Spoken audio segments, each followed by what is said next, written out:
Dr. Louis Machogu. He's the President, Pharmaceutical Society of Kenya. Welcome to the program. Thank you so much. You've heard what's going on in Mombasa, what's happening in Uasin Gishu. Let's start with Uasin Gishu. So many chemists is one of the discussions that's come up there, that on every street, it appears that particular streets you have a lot of chemists, but elsewhere you don't as well. Explain to us where we are as a country in terms of, do we have enough locations where people can get medicine? Are the locations appropriate? Give us your thoughts about that. So thank you. In Kenya right now, we are 5 times below the median average for number of pharmacies per population. Of course, we are under-resourced. We are under-resourced in terms of human resource. We are under-resourced in terms of the units that serve our people. You'll find that in Kenya, we focus on Me Too kind of businesses. Someone opens a pharmacy in this street, another one comes and thinks, it's like a vulture mentality. Thinks that there's a kill here. And that's the key thing there. There's a kill. Because medicines are poisons. Okay. So remember, so medicines has 2 components. If used with a prescription and the right professional, it's medicine. It's meant to heal. But if used from the aspect of self-medication, you just go between a grill, you're given medicine, you give money, that's a poison you just bought. So these people are out to make a kill. So that's why they all flock into one street, the same location. But if you go to another place, we are understaffed. I mean, if you go to another, if God forbid, you become unwell in a certain part of the country or a certain part of the county, then you're in trouble. You're by yourself. I'm curious to get your thoughts on what another resident of Mombasa County had to say. He said he went and asked for something, I think, to deal with a headache, and he got medicine for a stomachache. Again, what are the chances of that happening, that you go and state your condition at a chemist that is open and clear to all that this is a chemist, and then they prescribe to you the wrong medicine? How does that even work?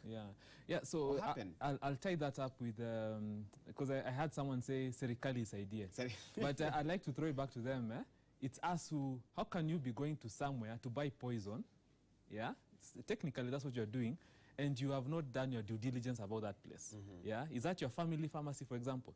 Is that where you buy your medicine usually? What's a family pharmacy? A family pharmacy is, for example, it's a primary care, it's called for a primary care pharmacy. It's a place where you go, you know who the pharmacist is. You've even done your due diligence, because you have Google now. You can search and see who your pharmacist is. They give you their name, search and say, this is a person I'm comfortable to go and have my patient history, my medication checkup. You've been taking medicine for God knows what. So the pharmacy that you go to should have some data or some details about you. Exactly, you have no business just going to a pharmacy. And especially what I see is in this design of the pharmacies you see nowadays is you are served from the road. The grills start from, it's like you are the thief, The medicines are all secured behind and you are left at the roadside. So of what use how comfortable are you going to buy medicine from that place? Even the customer care, you are being served from the road. So a family pharmacy is a place where you go in, there's a consultation room for you there, you sit down and, your history. There are very few consultation rooms in the pharmacies that I visited in Nairobi, for example. So then that just gives a hint on how many quacks there are. Okay. So I don't know if you'd call them quacks. I'm seeing a lot of small chemists or pharmacies popping up next to service stations, for example. They don't have room for consult. How are they going to be able to do? I don't think they're quacks. Okay, at least I hope not. No, true. So that you're objective, so that we're not witch hunting anyone, you have to look at the criteria. And let me not be harsh on them and call them quacks, because maybe they just don't have the standards, so they're not aware. So the first point is to determine even the size of the pharmacy. What services are meant to be there? There needs to be water. There needs to be a consultation room. Because some of this information you're giving to the patient needs time to explain. Right, and privacy. And privacy. Because if I give you medicine over the counter and tell you mbili mara tatu, what does that even mean? I need to first understand, have you understood? I need to get some information about you so that I can follow up. Did you comply with the medicine? Because it's one thing being prescribed for medicine, it's another using it the right way. If there are side effects and all those things, you can't explain over someone over the counter and there are so many people over there. There's a queue. So exactly. So standards from and they're there. The guidelines are there from the Pharmacy and Poisons Board. Space? That says the enough space. There needs to be a consultation room. There needs to be a space where, you manage your client flow and things like that. Because again, it's about quality. Let me just jump into what someone had talked about universal health coverage. Yeah, universal health coverage is 3 parts. It's defined by 3 things. Yeah, you remember our president said is guiding us and saying for the next 5 years we're focusing on universal health coverage. Universal health care coverage is about quality. Yeah, quality care, quality products, and quality technology, and quality professionals. Quality care, quality products, quality technology, and professionals. Okay. So the professional has to be the one who's up to scratch. Yeah, even the training and what have you. Then the other part is these services, this care is the one that the patient needs. Yeah, and further the one that they can afford. Yeah, so all those things mixed up. Is what leads to universal healthcare coverage. Yeah. Okay. So it is of no use saying we have X number of pharmacies in this street and all of them are just dishing out poisons. Yeah. Because anyone who gives you medicine has not given you any counsel. He has given you poison. He has given you poison. Yeah, he has given you poison. So that's what we need to get into our heads as Kenyans, and demand better. The Constitution gives the mandate to us as citizens and their bodies like us as the Pharmaceutical Society of Kenya. Article 43(1)(a) talks about healthcare access to all. Article 46 talks about consumer rights. Yeah. So even someone here says their brother was given medicine for stomach instead of the head.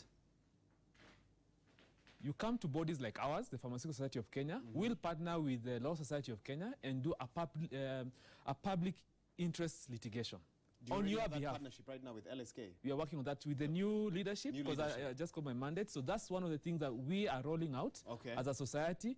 We want you as a public. Yeah? You come into your house and find your child is chewing muguka together with the diazepam, a prescription medicine. Something with codeine or something. Codeine or drinking codeine. And you can see this medicine was bought from this pharmacy. You take that photo, send it to us, yeah, the Pharmaceutical Society of Kenya. Just Google Pharmaceutical Society of Kenya. We will take this thing up for you against that practitioner. So there are 2 things. There are 2 people who are selling medicines out there. An illegal person and a professional. Now, sometimes a professional can sell to you something unethically without a prescription and all those things. Okay. Yeah, and this is what we want to call on to the public. You need to help us. When someone sold you medicine without a prescription, yes, you come and show us so long as you get a receipt, you got, they put their label on the medicine there. You need to insist for those things. That's the only way that we can track backwards if even that medicine kills you. Or if something was to happen to you. Yeah, we come and pick. And I was about to ask you this, because I remember in early January, Pharmacy and Poisons Board banned the sale of any medicines that contained the pain reliever known as codeine. Codeine, yeah. Without a doctor's prescription. Yeah. I can tell you as a fact now that you can still get that medicine without a doctor's prescription. Someone I know the other day, as a joke, said, I went and bought it without a prescription. So you're saying that person should have taken a picture? Yeah. So that person should insist, give me that medicine, but put your label there, because you're taking responsibility. Okay. Yeah, because you need, you can, if I find medicine, and that's what the Environment Ministry did. With we can use an example. If this is medicine. If this is medicine, just ensure that your medicine is put the label there. Okay. I bought this for pharmacy XYZ, and they gave me on this date. Yeah, so that we know it's after it was bought after the ban. After the ban. Yeah, or even any prescription medicine. Take that photo together with the receipt that you got and send them to us. We will. What's your email? info@psk.or.ke. Okay. Yeah. At psk.or.ke. Yeah. Okay. Or just Google Pharmaceutical Society of Kenya and just send us an email. Okay. We will follow this up for you, because we can't just let the government deal with it by itself. The government is resource constrained. The government uses our taxes. Can they use our taxes effectively so that even us, we play our role as public? Yeah. Someone is busy doing the wrong thing, as either they are a professional or they are a quack. Bring it to attention. We will find out whether they are a professional or a quack. What are the penalties if you're able to trace a chemist that sold a product illegally, whether it's a chemist that follows the law or doesn't? Yeah. To the location and to the doctors or pharmacists who work in it. If it's a professional, we actually go sit down and do a review on them. Yeah. It's called a disciplinary action. Okay. Yeah. We give them citations and caution them, and and put it on record, so that if it happens again, then we need to rehabilitate. Because remember, we are coming from a place people have just been doing things their own way, so we can rehabilitate a professional. Now, if it's a quack, we need to find out. A quack just simply means someone who claims to be something that they are not. So this person is claiming to be a pharmacist. They send the medicine to you, but they are not one. So we need to go and have our own intelligence to go look at that location and see who is there. So either it had a license. Okay. If it had a license, it means there's a professional who's leasing their license to a quack. Who's absconding. They're giving their papers.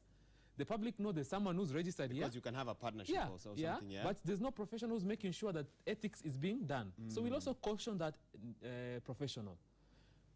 The other part is that it's entirely an illegal facility. Altogether. Yeah, altogether. So now that's where we come and say, okay, we see you're an illegal facility.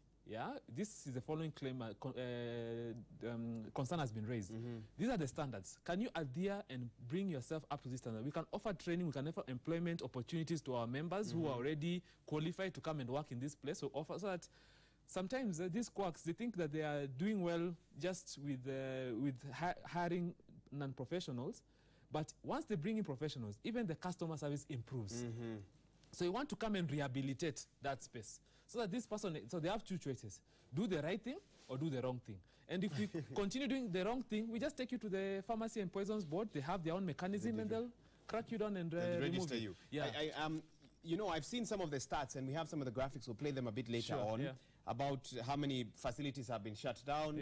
Nairobi, South Rift seem to stand out. South Rift, about 4 counties, the Kajiado, Bomet, Narok, and another one as well. Why do you think those regions have such a proliferation of bogus chemists? First, I think it's because since devolution, opportunities have been going to the counties.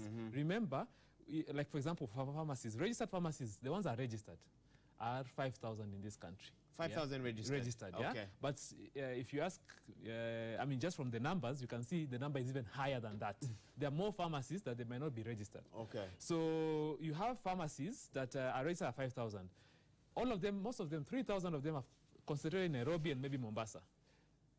Now, if they cracked down 100 and something in counties like maybe 3 counties in Rift Valley, South Rift, yeah, that county probably has registered pharmacies, maybe 500. If 100 are already, you know, yeah, so you can see the magnitude, yeah, the magnitude. But it's coming because there's an opportunity, and that's what we are calling on our professionals as well, because the government has been training professionals just to work in government, and that's why you've been seeing strikes.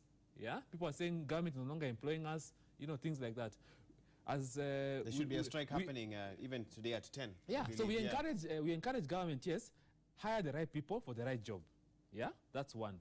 And even talking to our professionals, we are offering training opportunities for them to now find what they didn't get in school about running over private practice. Because this is a private practice. These are the standards, this is the support we can give you with insurance companies and things like that, so that we give Kenyans healthcare that is quality, affordable, and that they need. Yeah? So we want to move away from the issue of, so, you know, we keep bashing government to keep increasing the wage bill and all those things, but we need to also make it competitive also in the private sector by taking, because you can see the opportunities there. If out of every 500, maybe 100 are quacks, that means the professional is missing out on opportunity to serve the Kenyans, and that's why the quacks who paid for their education in the first place. Yes. So you need to go back to your counties and offer these services as well. Yeah. I understand the attractiveness. I looked at some of the numbers. I don't know if these are true. This was from a newspaper article. It said that the average profit of a single chemist in Nairobi ranges between 4,000 and 20,000 shillings per day or something of the sort. Sometimes chemists can make 50,000 Kenya shillings per day profit. I don't know, is that true? Because the article concludes by saying, which means an individual can make profit of at least 1 million Kenya shillings per month. Is there any truth to that? Yeah, I think there's a lot of salt there. It has been added to that. Take away the salt. Yeah, so we need to take away the salt. Let's look at it this way. Yeah, Kenyans are in need of healthcare. Yes. Yeah, it costs money. Yeah, it costs money. Let me paint it this way. There's an example of a client we had. So let me use a real life example. a patient comes and, because the biggest thing that clients say is when they see this kind of money, they say, you know, we spend a lot of money on healthcare, you know, these guys are making money and things like that. But this patient comes to a pharmacy. So that month they had, on their prescription, they had 5 medicines. Yeah, 2 of them that month is because they had a cough. So they were given an antibiotic and a pain reliever. So medicine for the ulcers. Yeah, medicine for pain that can also cause ulcers if used for a long time. So, but also inside there she has her hypertension medicine. Yeah, 3 of them. So she went and complained, oh, this medicine is too expensive. Yeah, so she went with the prescription to somewhere else. She was given the medicine without even consulting and all those. She was just given. You know, it's a trade. Yeah, so they gave out the medicine. They're given money in return. She was given medicine, gave out money in return. The next month, she just went to the boxes. Yeah, and said, give me these 5 medicines. So it was just given medicine. Just like so that. This patient, by the time they came to us 6 months later, it's not even her who came. It's her child who came. Give us these medicines. Yeah. My goodness. So, and the reason why the child came is they didn't know the pharmacies that they usually go to buy. So we sat down and looked. So we did a medical checkup and found out these medicines, you guys have been using this medicine for 5 months. It's utterly wrong. You don't need the following 2 medicines. Yeah. So you see, she's been trying to save money, taking a prescription for 1,000, and she wants to pay maybe 700. So she's been paying 700 for medicine she doesn't need. She could have just gone to the professional and paid the 1,000 and get the medicine that she actually needs. Yeah, and so now she's here. She's at home. Her hypertension has gotten worse. She's now starting to have hints of diabetes. Yeah. By the time now we came back, so we had to do a whole checkup review for her. We found she has ulcers because she's been taking this painkiller for 5 months. It has ulcers. Yeah. So it induces ulcers. So we are telling Kenyans, stop looking at just the money. Look at the value. So going back to your original question. The profits, the profits. That is driving all these quacks to want to get involved in this. The reason why quacks are being driven into pharma business is because you as a patient, you go and ask, nipatie hii medicine. Because already umeshafa Google, ama, my neighbor used to use this medicine, nipatie hii. And it worked. So it worked. So this person is maybe a primary school dropout or high school. All they have to do is read this and go remove it. Yes. Whatever you're going to do with it, it is your own. Whether you're going to chew muguka with it, whether you're going to die from using it, they don't care. So a genuine chemist or pharmacist should stop and interrogate you at that point. Exactly, yeah. So now it's us who are perpetuating these quacks coming into, because now it's about money. You understand? Yes. There's no professionalism, there's no practice, there's nothing, yeah? You just remove the professional and now you just want to deal with the quack. And you're complaining there's a quack, but you're the one who's funding that. So those profits like you had, I think those are just like super profits. Those that don't happen. They don't happen as often. Those are profits you get in December. Yeah, exactly. Maybe after a whole year, that's the kind of profit you'll get. Yeah. Yeah, but the real focus we need to move away is just from looking at you ensure that you have a professional. Fair enough. And get it right the first time. Fair enough. Someone is asking here, generic medicines.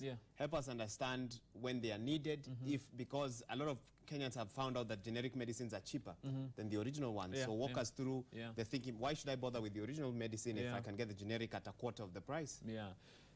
So generic medicine. So we have, a generic medicine is a medicine.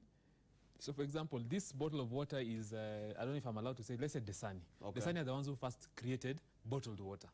For example. For example, So now, so they sell their water at X, So let's say X is 50 bob, So they sell at 50 bob. But now, a company called XYZ brings a water called Dr. Louis Springs, So, but we can guarantee you the quality and the efficacy, and the regulators say this is actually water, it contains the right thing, But now, because this person who created water for the first time has to recover their cost. And it's okay. That's what we call innovation. And His Excellency was talking about encouraging Kenyan companies to innovate. So it's good. We'll be creating medicines for leishmaniasis and all those, malaria, and we should be creating those because they're the ones with the burden, So the innovator has to recover their cost. It is okay. So they'll sell their medicine like that. But after 20 years, they're allowed to sell, other manufacturers are allowed to manufacture that medicine and sell it at a cheaper price. So long as you can show you sell it at a cheaper price and maintain the same quality standard. So in Kenya, we actually have 2 types of generics. Local manufactured generics and imported generics. Local manufactured generics, I can vouch for this because first, these companies are in Kenya.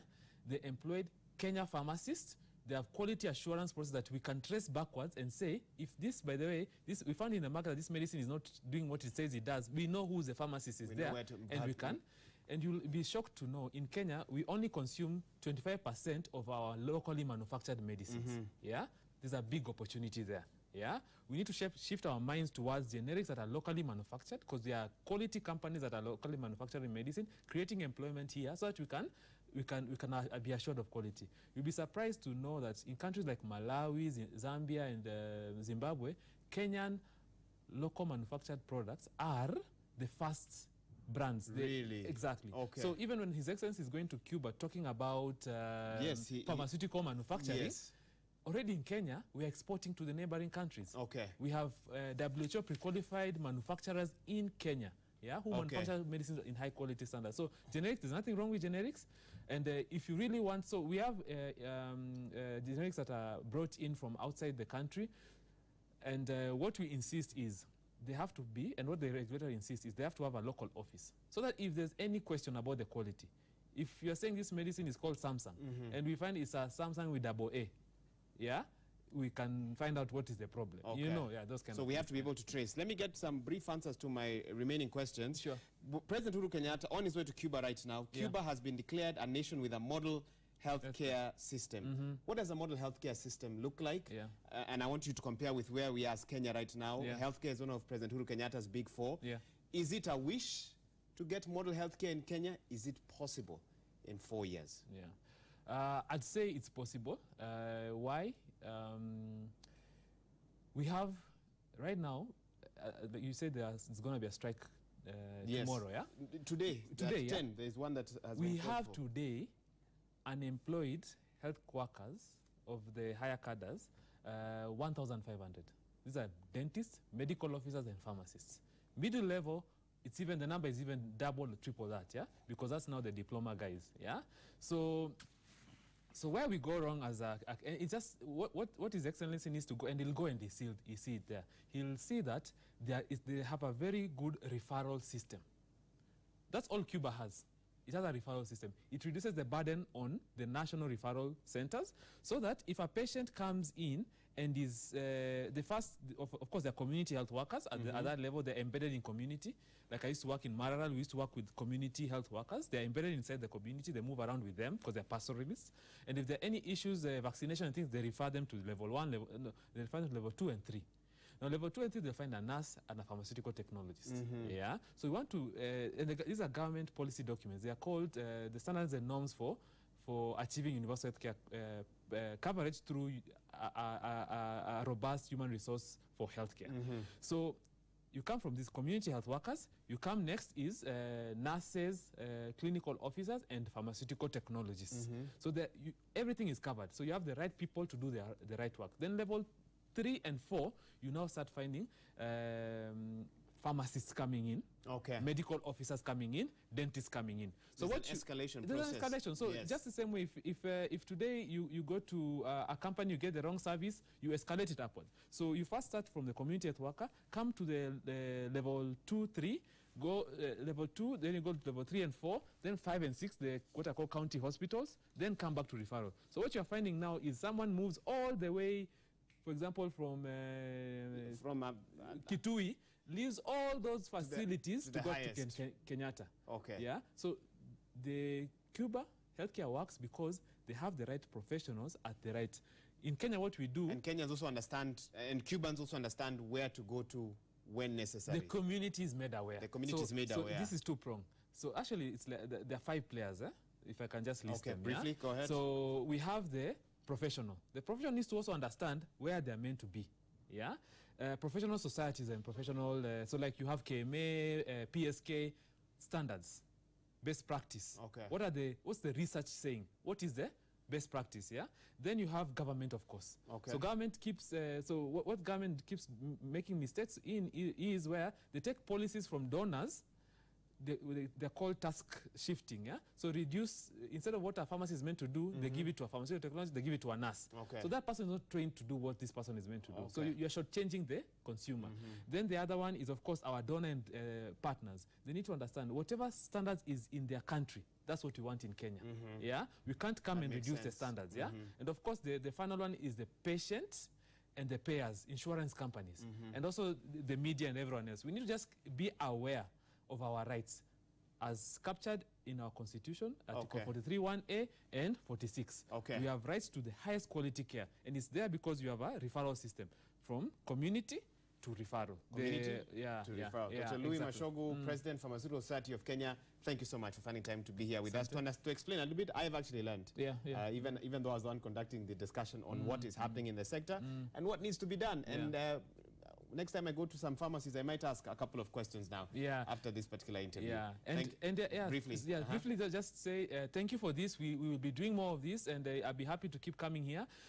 We will be, last year, Pharmacy Awareness Month, we did a collection of expired medicines. We collected 65 tons from mostly 2 counties. That's a lot of expired medicines. People are keeping in their houses or even in the county facilities. This year, we are doing free medicine checkup. What month? That's in August and September. What that means is, but you can still go to your pharmacist and get that service. We want to do a reconciliation of all your medicines you'll be taking, so that we find out, do you need these medicines or don't you need? So go look for your pharmacist and make them your family pharmacist, and Thank you so much, Dr. for that. August, September, look out for that particular event. We'll have you back, before then to for the kickoff of that particular series of events or exercise.